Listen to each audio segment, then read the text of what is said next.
See it on my face, I made up my mind. Not another day, you're on borrowed time. Let me get away, yeah I'm running, yeah I'm running. So love me or leave me, I'm standing alone. Can't shake a feeling that lives in my bones. Lie to me, tell me you wish that you could, but nothing you gave me is worth what you took. 'Cause baby when I'm gone for good.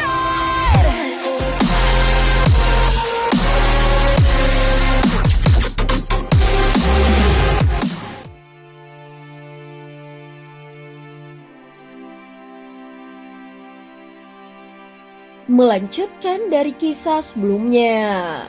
Sebelumnya setelah Xiaoyan menyadari bahwa istana Bega itu hanyalah ilusi, seketika pemandangan di depannya berganti dengan pilar-pilar batu dan di atasnya ada banyak tengkorak klan Yuan Shen. Salah satu jiwa tengkorak mengatakan bahwa klan Siming adalah pengkhianat. Mereka semua bukan manusia. Kalian harus membalaskan dendam untuk kami. Kalimat itu dipenuhi amarah, keputusasaan, dan niat pantang menyerah. Begitu suara itu memudar, cahaya yang tersisa pun perlahan lenyap di udara. Xiaoyan terus melangkah menuju lautan purba berikutnya milik klan Yuan Shen. Di sana dia juga melihat cahaya samar yang sama. Sepertinya kata-kata itu bukan sengaja ditinggalkan, melainkan wujud dari ketidakrelaan hati yang berubah menjadi doa dendam, sehingga membekas di lautan purba tanpa pernah benar-benar menghilang. Mereka menyedot darah kami menciptakan sosok monster yang begitu menakutkan dan sangat kuat. Di lautan purba itu hanya ada 2 baris pesan pendek, tetapi dipenuhi rasa putus asa yang mendalam, seolah harapan telah benar-benar sirna. Namun tidak semua klan Yuan Shen meninggalkan pesan seperti itu. Hanya sebagian kecil yang melakukannya. Kebanyakan dari mereka hanya menyisakan kesaksian terakhir dan niat dendam yang belum padam tanpa memberikan informasi lebih lanjut. Dalam pencarian sesuatu yang berbeda terlihat ada sebuah tanda bintang putih dan merupakan jiwa murni dari seorang klan Yuan Shen tingkat tinggi. Kekuatannya begitu besar setara dengan kekuatan Xiaoyan saat ini. Bisa dikatakan klan Yuan Shen sekuat itu mampu menantang 10.000 musuh hanya dengan seorang diri. Kekuatannya bahkan cukup untuk menghancurkan ribuan teknik hanya dengan satu serangan. Jika tidak mampu menang, maka kegilaan pertarungannya saja sudah sangat mematikan. Namun pada akhirnya dia pun terikat di pilar batu ini membuat Xiaoyan tidak bisa tidak meragukan.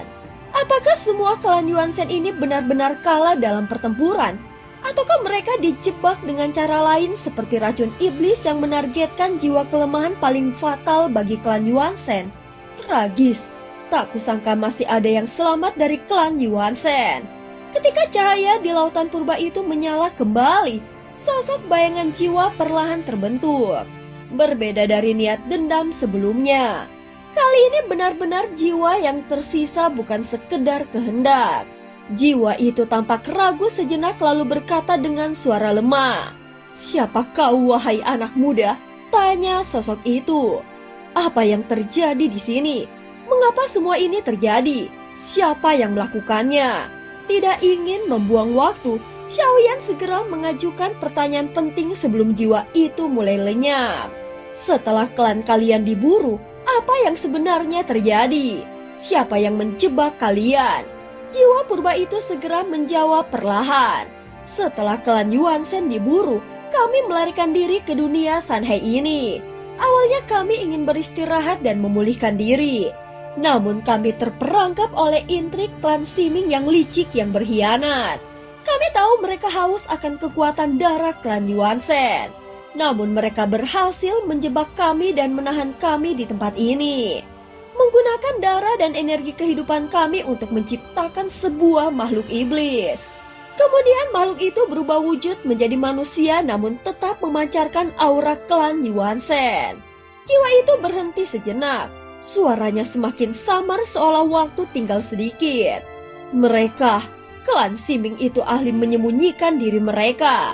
Sulit sekali menemukan jejak mereka. Tapi ingatlah, meskipun dunia Sanhai tampak dikuasai oleh ras naga dan ras Phoenix, namun sesungguhnya ada kekuatan yang jauh lebih besar tersembunyi di balik bayang-bayang. Dan selama ini mengendalikan seluruh dunia Sanhai dari balik tirai. Mereka semua memiliki bentuk yang berbeda-beda. Ada yang tinggi, ada yang kecil, ada juga yang tampak seperti makhluk buas. Namun dari penampilan luar mustahil membedakan siapa yang berasal dari klan Siming. Setelah menghela nafas, klan Yuansen yang hanya sisa jiwa itu melanjutkan dengan suara lemah. Meskipun begitu, bukan berarti mereka tidak bisa dikenali. Mendengar kalimat itu, mata Xiaoyan langsung bersinar tajam. Jika memang ada cara untuk membedakan mereka, maka mencari jejaknya akan memiliki sedikit harapan. Namun sebelum jiwa klan Yuansen itu sempat menjelaskan lebih jauh, suara dan bentuknya mulai bergetar seolah tidak stabil. Xiaoyan juga merasakan sesuatu yang salah. Tatapan jiwa itu tidak lagi mengarah padanya, melainkan menatap sesuatu di belakang punggungnya. Xiaoyan segera berbalik dan benar saja, sosok bayangan hitam telah berdiri di sana mengenakan topeng bermotif 4 mata. Itu adalah sang pemusnah dan dia muncul kembali. Dalam sekejap insting bertarung Xiaoyan meledak. Tanpa berpikir panjang, dia mengeluarkan bendera penekan jiwanya dan segera menyerap jiwa klan Yuansen itu ke dalamnya. Meski tidak yakin apakah bisa menahannya dengan stabil, namun kehadiran sang pemusnah secara tiba-tiba ini jelas bukan kebetulan. Menarik, reaksimu cepat juga, ucap sang pemusnah dengan dingin dari balik topeng. Tetapi dengarkan baik-baik, makhluk dari dunia sensi. Jangan ikut campur urusan yang bukan milikmu. Xiaoyan tidak menjawab. Dia segera menginjak tanah dengan keras dan tubuhnya meledak maju bagaikan kilat. Aku ingin tahu makhluk macam apa kau sebenarnya. Begitu dia mendekat, seperti yang dia duga, formasi besar muncul di sekelilingnya. Lalu mengurungnya dengan rantai besi berwarna emas yang meluncur untuk mengekang. Jadi klan Yuansen yang musnah itu benar-benar ulah kalian, ucap Xiaoyan dengan dingin dan matanya menatap tajam. Itu ulah klan Siming, ucap sang pemusnah tampak tak terkejut.